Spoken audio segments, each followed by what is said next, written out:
ಕಳೆದ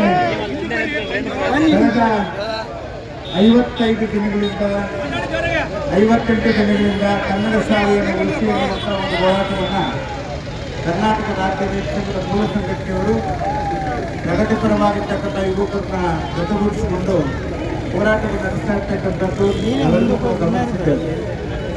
ಯಾವುದೇ ಒಂದು ಕೆಲಸ ಅದು ಒಳ್ಳೆಯದಾಗಬೇಕಾದ್ರೆ ಅದು ಸರಳವಾಗಿ ಸಂಘಟನೆಯ ಮೂಲಕನೇ ಸಂಘಟನೆಯ ಶಕ್ತಿ ಮಾಡಬಹುದು. ಸಂಘಟನೆಯ ಮೂಲಕ ಹೋರಾಟ ಮಾಡ್ತಾ ಇರ್ತಕ್ಕಂಥದ್ದು ನಾವೆಲ್ಲರೂ ಕೂಡ ಬೆಂಬಲ ಕೊಡಬೇಕು. ಕನ್ನಡದ ಮಹತ್ವ ಅರ್ಥ ಆಗ್ತಾ ಇಲ್ಲ. ಕೇವಲ ಅವರು ಮಾತ್ರ ಅಲ್ಲ, ರೈತರ ಮಕ್ಕಳು ಮಾತ್ರವಲ್ಲ, ಶೋಷಿತರ ಮಾತ್ರವೇ ಅಲ್ಲ, ಇವತ್ತು ಏನು ಓದಿ ವಿದ್ಯಾವಂತರಾಗಿರ್ತಕ್ಕಂಥವರು ಕೂಡ ಕನ್ನಡದ ಬಗ್ಗೆ ಆಸಕ್ತಿಯನ್ನು ಇಟ್ಕೊಂಡು ಕನ್ನಡ ಶಾಲೆಯನ್ನು ಉಳಿಸ್ತಾ ಹೋದರೆ ಮುಂದೆ ಭವಿಷ್ಯ ಇರುವುದಿಲ್ಲ ಅನ್ನುವಂಥದ್ದನ್ನ ಅರ್ಥ ಮಾಡಿಕೊಂಡು, ಯಾಕಂದರೆ ಸರ್ಕಾರದ ಖಾಸಗಿ ಶಾಲೆಗಳು ಇವತ್ತೆಲ್ಲ ಲಕ್ಷಾಂತರ ರೂಪಾಯಿನ, ಪ್ರೈಮರಿ ಸ್ಕೂಲ್ಗೆ ಲಕ್ಷಾಂತರ ರೂಪಾಯಿನ, LKG ಲಕ್ಷಾಂತರ ರೂಪಾಯಿನ ಮಾಡ್ತಾ ಇರೋ ಸಂದರ್ಭದಲ್ಲಿ ಈ ಶಾಲೆಗಳನ್ನು ಮುಚ್ಚತಕ್ಕಂಥ ಸರ್ಕಾರದ ಹುನ್ನಾರವನ್ನು ನಾವು ಬಗ್ಗೆ ಹೋಗಲಾಡಿಸ್ತಾ ಹೋದರೆ ನಮಗೆ ಉಳಿಗಾಲವಿಲ್ಲ ಅನ್ನುವಂಥದ್ದನ್ನು ಸ್ಪಷ್ಟವಾಗಿ ಅರ್ಥ ಮಾಡಿಕೊಳ್ಬೇಕು.